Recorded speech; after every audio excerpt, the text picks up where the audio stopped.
రామ్మోహన్ గారు వచ్చేశారు మనకు కాబట్టి బండారు రామ్మోహన్ గారు ప్లీజ్ చెప్పండి sir please sorry for interruption. క్షమించాలి అదే నాకు సిగ్నల్స్ పోయినట్లేదు ఇది. రెండు విషయాలు మీరు అనేది ఇంతకుముందు ఎంఐఎం దగ్గరికి వస్తున్నాను.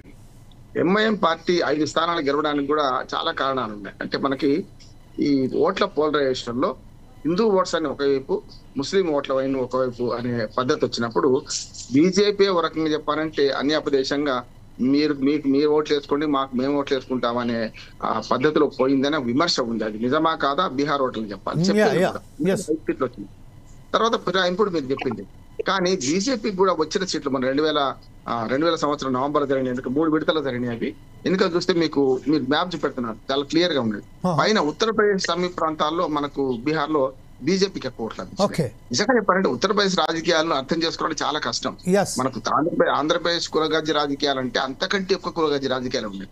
హిందూ ఓట్లు చాలా వరకు చీలిపోతున్నాయి. అక్కడ మీరు చూడండి పార్టీల పరంగా కులాల పరంగా చీలిపోయినారు. అంటే మీరు యాదవులు కొన్ని పార్టీలకు మద్దతు చేస్తే ఇతర కులస్తులు వేరే యాదవులు కాని వాళ్ళు వేరే పార్టీకి మద్దతు చేస్తున్నారు. అందుకని బీజేపీ అక్కడ గెలవడానికి ప్రధానమైన కారణం ఏంటంటే మీకు కుల సమీకరణలో సోషల్ ఇంజనీరింగ్ పాటిస్తుంది. చాలా వరకు సోషల్ ఇంజనీరింగ్ లో మీరు చూడండి హర్యానాలో సోషల్ ఇంజనీరింగ్ పనిచేసింది, ఆఖరికి ఢిల్లీలో సోషల్ ఇంజనీరింగ్ పనిచేసింది, అదే మహారాష్ట్రలో పార్టీల చీలిక పనిచేసింది. అంటే పెద్ద 2 ప్రధాన పార్టీలు చీలిపోవడం. అట్లా సోషల్ ఇంజనీరింగ్ లో ఇవాళ బీహారు, ఉత్తరప్రదేశ్ చాలా కీలకమైనవి. కానీ సమస్య ఏంటంటే మనం ఎవరు గెలుస్తున్నారు ఎవరు ఓడుతున్నారు అని చూస్తున్నాం తప్ప వచ్చే ఎన్నికల్లో ఎవరు గెలుస్తారు ఎవరు ఓడుతున్నారు చూస్తున్నాం. మనం అంతా ఏక్ దిన్ కా సుల్తాన్ లాగా, ఇప్పుడు వన్డే క్రికెట్ మ్యాచ్ లాగా, వన్డే కూడా పోయింది సార్, ఇప్పుడు 2020 మ్యాచ్ లాగా అయిపోయింది ఎలక్షన్ అని. ఇప్పుడు అక్కడ బీహార్ లో కొన్ని సమస్యలు ఉన్నాయి. నేను బీహార్ లో తిరిగినామని గతంలో ఎన్నికలప్పుడు మీరు అన్న జల్సురాజ్ పార్టీ వచ్చింది. ఎప్పుడు కూడా కోచ్ మంచి ఆటగాడు కాలేడు. మీకు ప్రశాంత్ కిషోర్ ప్రభావం పెద్దగా ఉంటది అనుకుంటున్నా. రామ్ విలాస్ పాస్వాన్ కొడుకు తేజస్ మన చిరాగ్ పాస్వాన్ దీపం అనే గుర్తొస్తుంది. చిరాగ్ పాస్వాన్ కూడా ప్రభావం ఉండే, కానీ ఆయన ఎంత ప్రభావం కొడుకు చూపెట్టలేకపోతున్నాడు ప్రభావం. కానీ వీళ్ళందరూ కూడా ఏమైతుందంటే ఓట్ల చీలికకు ఉపయోగపడుతున్నారు తప్ప ఓట్లు కన్సాలిడేట్ అయ్యి వేసుకునే పరిస్థితి వస్తే అది ఇంకొక 2 నిమిషాలు మాట్లాడి ముగిస్తాను, మిగతా మిత్రులు మాట్లాడాలి కనుక. ఎప్పుడైతే ఇప్పుడు రేపటి ఎన్నికల్లో ఏం జరుగుతుందని ఆలోచన చేస్తున్నాం. 6 నెలల తర్వాత ఎన్నికలు జరుగుతాయి, కేల్కతం దుకాణం బంద్. అది కాదు వాళ్ళ బీహార్ ఏ పరిస్థితి ఉంది, ఇప్పటికీ బీహార్ రాష్ట్రంగా ఉన్నది. ఇంతమంది పరిపాలించిన తర్వాత అభ్యుదయపరమైన నితీష్ కుమార్ మొదలు గెలిచినప్పుడు చాలా అభినందించిన. అసలు అప్పటి ఒక రకంగా రణవీర సేనాలు బీహార్ లో ప్రైవేట్ సైన్యాలు ఉండే, వాటి గురించి వ్యాసాలు రాసినవాడిని. ఈ ప్రైవేట్ సైన్యం నుంచి ఒక రకంగా చెప్పాలంటే పరిపాలనలో మంచి సుపరిపాలన అందిస్తారని మొదటి 5 ఏళ్ళు పూర్తిగా నేను నితీష్ కుమార్ సమర్థించిన. ఎందుకంటే నితీష్ కుమార్ పాలన మొదటి 5 ఏళ్ళు బాగుండే, కొంత ఇటువంటి దూకుడు పద్ధతి లేకుండే. కానీ ఏం చేసినా కూడా మళ్ళీ అక్కడికే వచ్చే కుల రాజకీయాల్లో పడి తాను ఎంతసేపు పదవి నిలబెట్టుకోవాలి, పదవులు ఉండాలని చూసిండు తప్ప కానీ బీహార్ ప్రజలకు చేసింది ఏం లేదంటున్నాడు.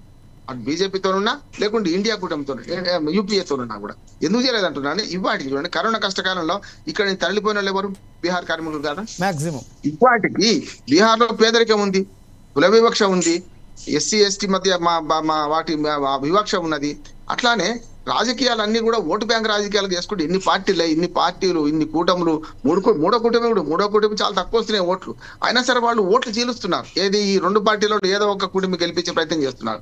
అందుకనే మౌలికమైన సమస్యలను పక్కన పెట్టి ఈ ఎలక్షన్ జరుగుతున్నాయి. నేను 4 ఎన్నికల నుంచి పూర్తిగా నేను బీహార్ ను అబ్జర్వ్ చేస్తున్న వాళ్ళు మౌలికమైన సమస్యలు ఎవరు తీర్చలేరు సార్. అక్కడ ఒకటి కుల రాజకీయాలు నాకు ఎన్ని సీట్లు రావాలని కొట్లాడుతుంది తప్ప మీరన్న ఏది ఇప్పుడు సీమాంచల్ గెలిచింది కదా మన మజ్లిస్ పార్టీ ఎంఐఎం గెలిచింది కదా, అక్కడ ఇంకా పేదరికం ఉన్నది. పేదరికం ఉండడం వల్ల ఏమైందంటే ఈ వర్గాలు ఎంతసేపు ఓటు బ్యాంకు రాజకీయాల్లో ఏదో ఒక పార్టీకో కూటమికో బలవుతున్నారు తప్ప మౌలిక సమస్యలు ఎందుకు తీర్చలేదు అనే సమస్య వస్తలేదు. అక్కడ నేను రేపటి ఎన్నికల్లో ఒకటి మాట చెప్తున్నాను, రేపటి ఎన్నికల్లో ఏ ఎన్నిక ఒకే విధంగా ఉండదు. మేము చూస్తున్నాం కదా 4 ఎన్నికల డెమోగ్రఫీ చూసినా లేకుంటే ఎలక్షన్ రిజల్ట్ చూసినా ఒకటి లేదు, మైనస్+ అవుతున్నది. రేపటి ఎన్నికల్లో ఈ పేదరికము, కులాల సంగతి, వీటిని ఈ పోలరైజేషన్ ఆఫ్ ఓట్స్ వీటి మీద బాగా ప్రభావం చూపెడతాను నేను అనుకుంటున్నాను. ముఖ్యంగా పేదరికంలో ఉన్న వాళ్ళు ఈసారి కొత్త తరాన్ని కోరుకుంటున్నాను నేను అనుకుంటున్నాను. కొత్త తరాన్ని కోరుకోవడం అంటే దానికి సరైన నాయకుడు, లీడ్ చేసే నాయకుడు దొరకలేడు. చిరాగ్ పాస్వాన్ కానీ లేకపోతే జనసురాజ్ పార్టీ ప్రశాంత్ కిషోర్ కానీ వీళ్ళు లీడ్ చేసే నాయకులుగా ఎదుగుతలేరు. ఎదగపోవడం కారణం ఏంటంటే నితీష్ కుమార్ మర్రి చెట్లాగా ఎదిగిండు.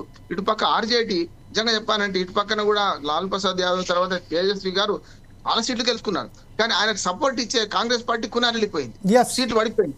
దాంతో ఏమిటంటే ఈ 2 కూటమిలో ఒక కూటమి ఎక్కువ సీట్లు సాధించి కూడా 110, 115 ఇద్దరి మధ్యన చూడండి మీరు పోయినసారి 37.23 ఒకరు, 37.26 ఒకరు, అంటే జస్ట్ స్లైట్ డిఫరెన్స్ కూడా అనవచ్చు, సమానమైన ఒకరు 115, 110 మధ్యన ఉన్నారు. కనుక రేపటి ఎన్నికల్లో ఈ రిజల్ట్స్ అన్ని తారుమారు అయితే నేను అనుకుంటున్నాను. ఈసారి ప్రభుత్వం మీద వ్యతిరేకత ఉన్నది. ఈ వ్యతిరేకతను తోడు చేసుకొని మరి రేపు పొద్దున ఇటుపక్షం ఎదుగుతుందా, లేకుంటే ఇంకా కాంగ్రెస్ మరీ వీక్ అయితే బీజేపీ మళ్ళీ గెలిచే అవకాశం తప్పనిసరి ఉంది అంటున్నాను. Okay, right. Thank you very much Bandaru Rammohan గారు.